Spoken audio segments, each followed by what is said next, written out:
حمار دمير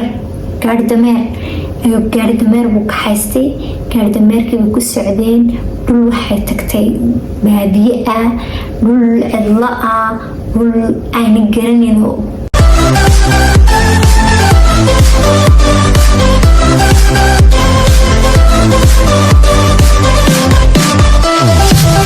السلام عليكم ورحمة الله وبركاته. سلوى أصحاب قالقة من كستودة مكتشوفتان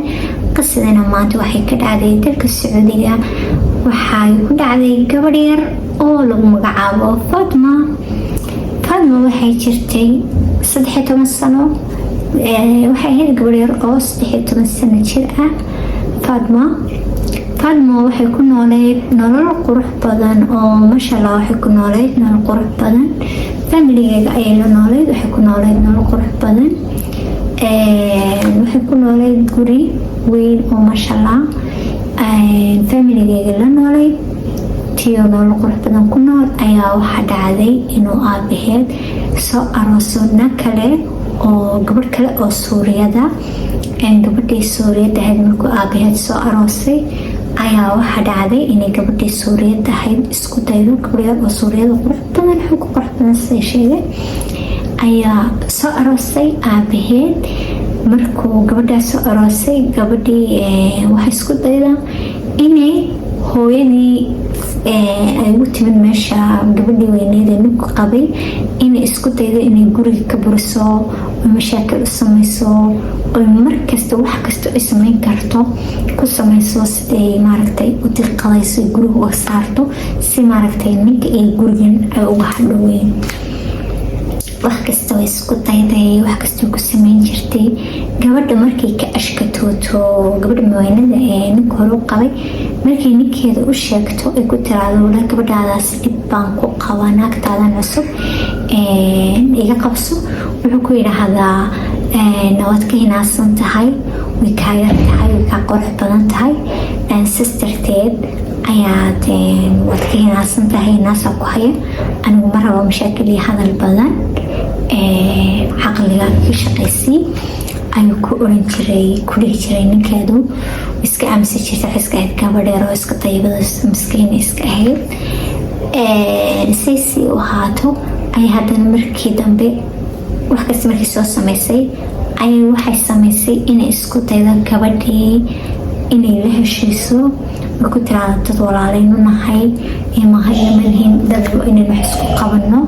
inaynu isxumayno, kala xanaaqno. gabadhina markaa gabadh iska dayibado ay ahayd Uma Fatmana okay bay ku tiri. maalmaha kamida waxay ku tiri kaalay ku tagtay. markaa naagtan waxaa la dejiyey Suuriyada u soo guursatay guriga xagga saliid doorka saliid degan tahay, korbi degan tahay. soo korba ku tiri halkan inuu keeg iyo qahwo iyo wax ku dhacabayna oo sheekaysanayna. gabadhaasna markaa gabadh iska dayibad ahayd oo masha Allah dadka iska dayibinta iska halaajinka ahayd.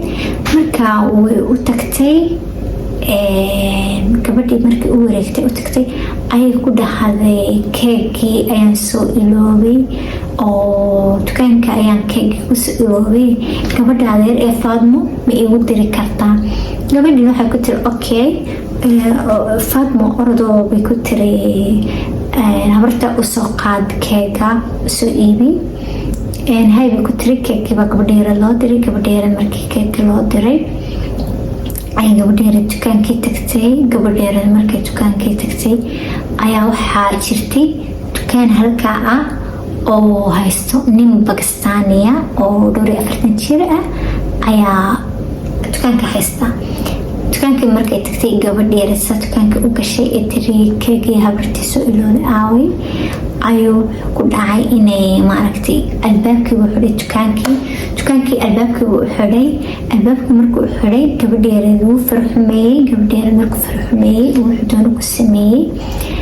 ayay markii dambe gabadheera horteysa oo xaalad tahay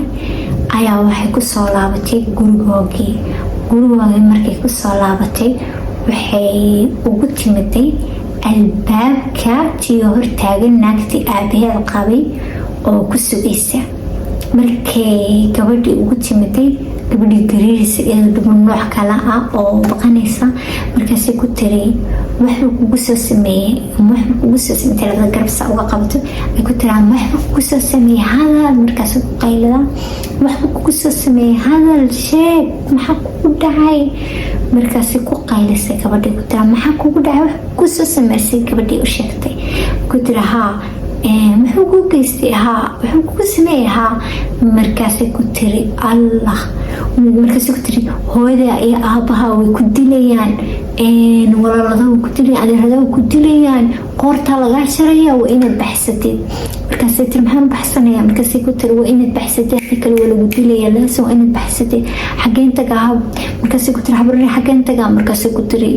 waa inaad u tagtid ninkii imika aad ka timiday waxa kugu sameeyey waxaad ku tiri aabahay waan ka baqanayaa aabahay waan ka baqanayaa waa inaad ku tirahdid oo ninka ku noqotid waxaa ku tiri aabaha ku noqo waa inaad ku noqotid oo ninka ku tirahdid aabahay baan ka baqanayaa way u tagtay waxay ku tiri aabahay baan ka baqanayaa marka ku tiri aabahay baan ka baqanayaa okay buu ku yiri dukaankii ayuu xidhay dukaankii markuu xidhay ayaa gaarigu saaray gaarigii markuu saaray uu baxay kolbo maalin kolbo wuxuu wareejiyay gabadhii yarada uu wareejiyay kolbo tuuligeeya meel waxay deganayeen qaryada marka kolbo tuuligeeya meel buu geeyaa oo wuxuu isleeyaa lagu soo heleyn suu kolbo gabadhii yarada meel u geynayay ayaa waxaa dhacday markii dambe inuu u tago nin ay saaxiib yihiin 3 cisho meeshii joogaan uu ku yidhaahdo wuxuu wadaba meeshii joogaan 3 cisho ayuu ku yidhi gabadhii wuxuu ku yidhaha gabadha yarna wuxuu ku yidhaahdaa waan ku celinayaa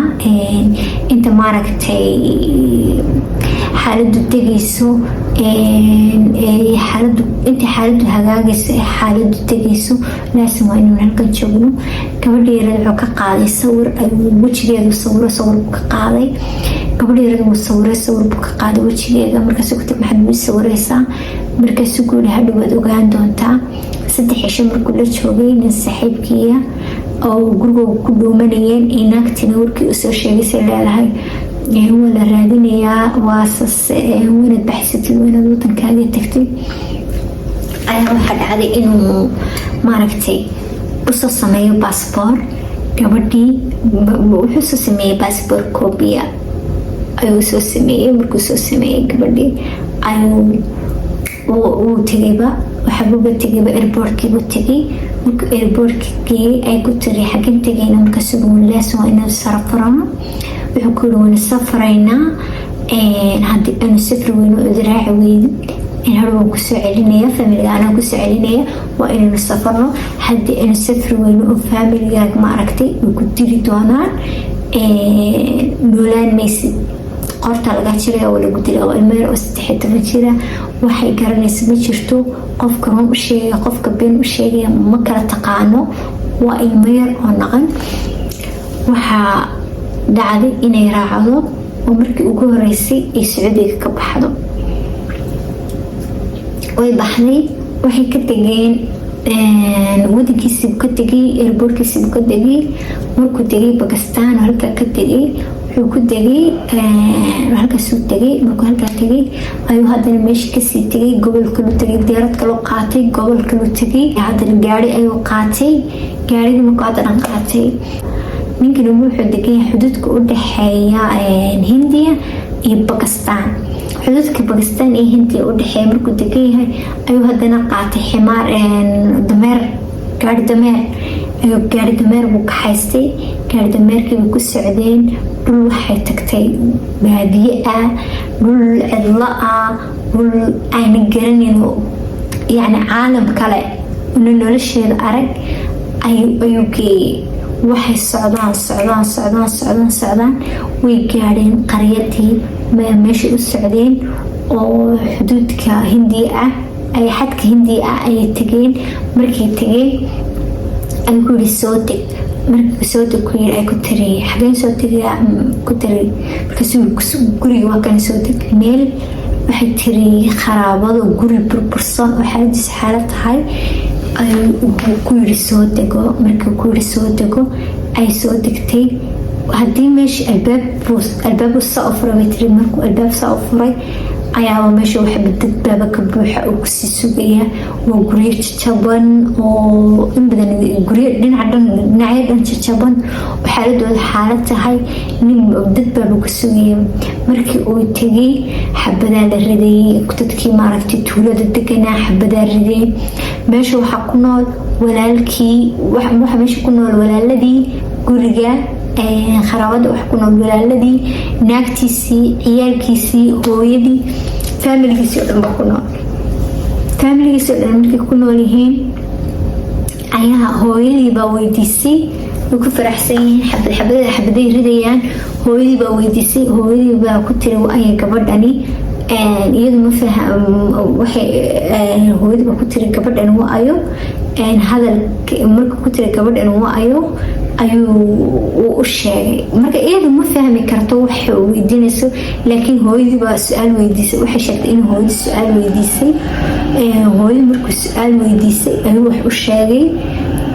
wixii iyadu u sheegay ma fahmi karto waayo dadkan lahshadooda ma fahmayso ninkan bakistaani oo carabiga jajabsanay ayuu waxyar ka fahmaysaa markii ay hooyadii u jawaabay waxa dhacday inay naagi dhibanada dhirbaxa iskala dhacdo oydo naagi oydo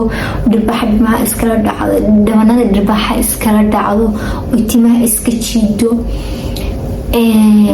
halkii oydo laakiin ma fahmi karto iyadoo qofkani wuxuu u ooyay sababta u ooyay iyo wuxuu yahay maalintii dambe ayaa